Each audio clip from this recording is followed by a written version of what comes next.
Then I have The honourable member for Foothills. Must be in the air because the Prime Minister has announced his re-election campaign. Vote Liberal in 3 years, we're going to quadruple the carbon tax on home heating, gas and groceries. After 8 years, this Prime Minister is in a panic mode because he knows his NDP Liberal government isn't worth the cost. And now we have a Liberal minister from Long Range Mountains, Newfoundland, Labrador, admitting that only Canadians who vote Liberal will get an exemption from the carbon tax. Well, what about the Liberal minister from Edmonton Centre or the Liberal MP from Calgary Skyview? Were these MPs so incompetent and so out of touch they couldn't secure an exemption in the carbon tax for Albertans? We know that carbon pricing works. It both reduces emissions and puts more money in the pockets of middle-class families.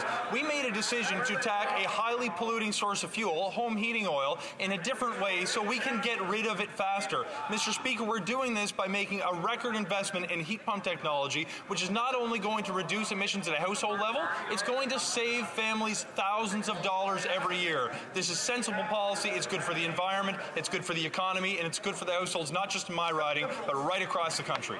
Hear, hear. Then I have Deputy Foothills. The carbon tax works only if it's politically expedient. The Prime Minister's carbon tax exemption doesn't help 97% of Canadians who are already struggling to put food on the table and heat their homes.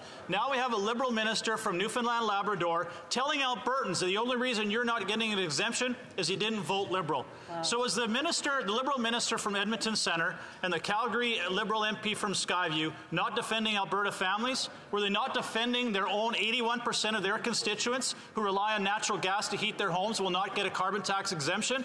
Will these Liberal MPs from Alberta stand in this House, defend their constituents, and admit their Prime Minister is not worth the cost? Well, I guess that member didn't hear the minister earlier when he said that home heating oil was exempted right across the country. Furthermore, for his constituents in Alberta, they're getting over $1,000 a year in a climate rebate to help fight climate change. But if that member and any other member from Alberta really wants to stand up for Canadians, why don't they stand up to Premier Danielle Smith as they're trying to gut their pensions, Mr. Speaker? On this side of the House, we're going to stand for Canadians right across